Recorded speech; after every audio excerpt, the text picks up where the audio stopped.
very much for your support. It is much appreciated, and I hope it's going to have the effect of stopping at least some of the racist parties, particularly the BNP, who we certainly do not want to see getting any sort of vote in this area or any other part of the West Midlands. I'm very glad to have this opportunity to speak, and as many of you will know, the Green Party has been very, very opposed all the way through to the invasion in Afghanistan, in Iraq, and is deeply concerned about what is now happening in Pakistan. Let me make that completely clear right at the start.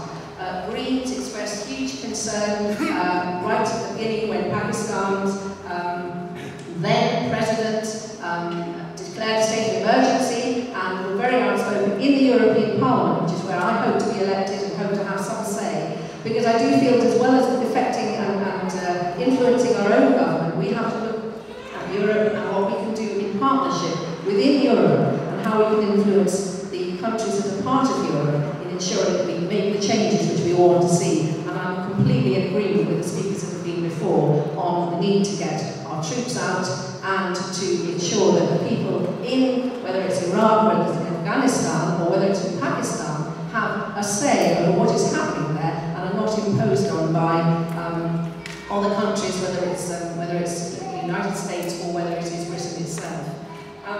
In Pakistan, the potential for disintegration and internal unrest is absolutely appalling. We've heard of at least 2 million, maybe as many as 3 million people internally displaced at the moment due to the military attacks, not just from the Pakistan army, but also, of course, from the United States bombings in the Swat Valley and elsewhere.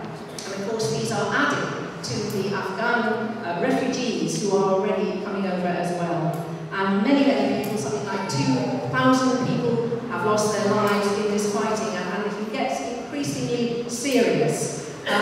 We have to look at the effect it's having on Pakistan. We talked about Afghanistan, we know the terrible things that are happening there, but Pakistan is beginning to break down as well, and I think that's a matter of very, very real concern. President Obama himself commented in April that the Pakistani government did not seem to have the capacity to deliver basic services: schools, healthcare, rule of law, judicial system, and so on. And I think one of the points I want to make is that as long as people, whether it is in Afghanistan or in Pakistan, are faced with attack, are being bombed themselves, we know that many, many civilians are being caught in the crossfire, the emphasis has to be on development. And this is the point I'm really trying to make, is that we have to ensure, we have to demand that the spending, the money, the huge amounts of money that are going into military expenditure go into development, into provision of schools, provision of all the things that people in those countries need. Figures here, $2.8 billion of US aid, so-called, from 2002 to 2007. 96% went to military, 3% to border security, and 1% to development aid. The quality of education is very, very poor, and these are the things where money should be going.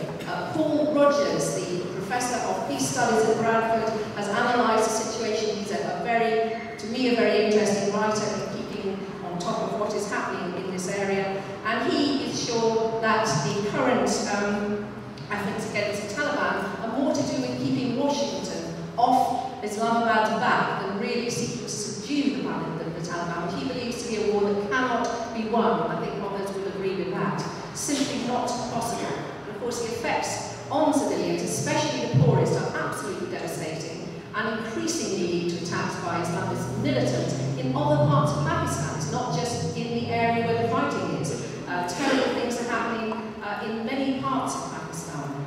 And whatever motivation, it's clear that there will be much greater resistance to the Pakistani state, which makes it easier for Al-Qaeda propaganda to convince the Taliban paramilitaries that they are part of a global war for Islam.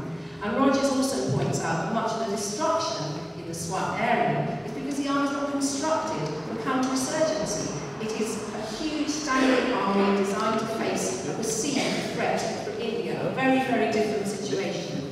And so the inability to cope with the crisis forwards to its own military action means the Pakistan government is ceding influence to others, to radical groups in particular, that are quickly going to fill that vacuum.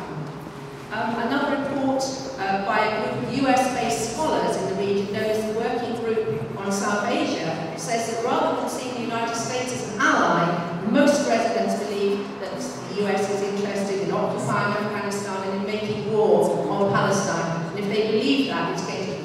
even more difficult to resolve the situation we have.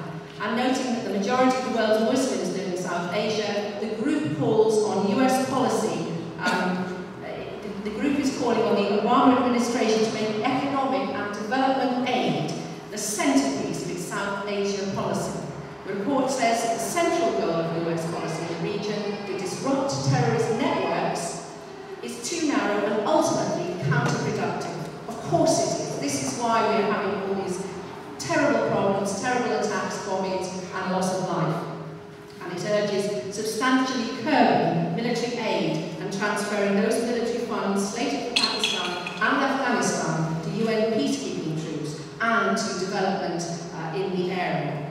And it stresses that there is a broad-based pro-democracy social movement in Pakistan, including the lawyers who successfully resisted military rule, and they are urging including those groups in development policy for the area.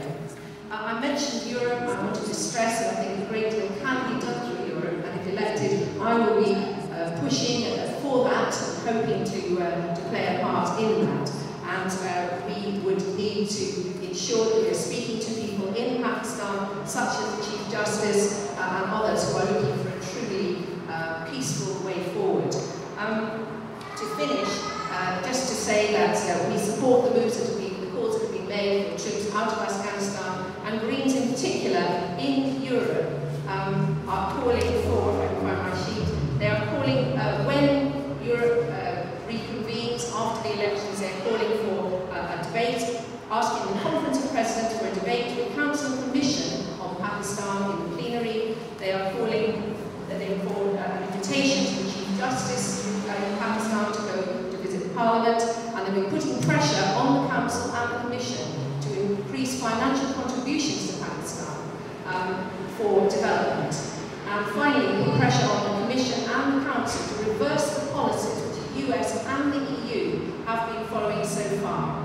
Obama has already announced his shift focus, which is also being influenced by the actual debate in Congress over whether US aid does not also serve to increase Pakistan's nuclear arsenal. So there are things that can be done. I think there are very positive things that can be done and must be done. Clearly, immediate emergency aid is needed through the UN and other agencies, but ultimately, in the long run, we have to be developing through economic and development aid and involving the pro-democracy group, including the lawyers,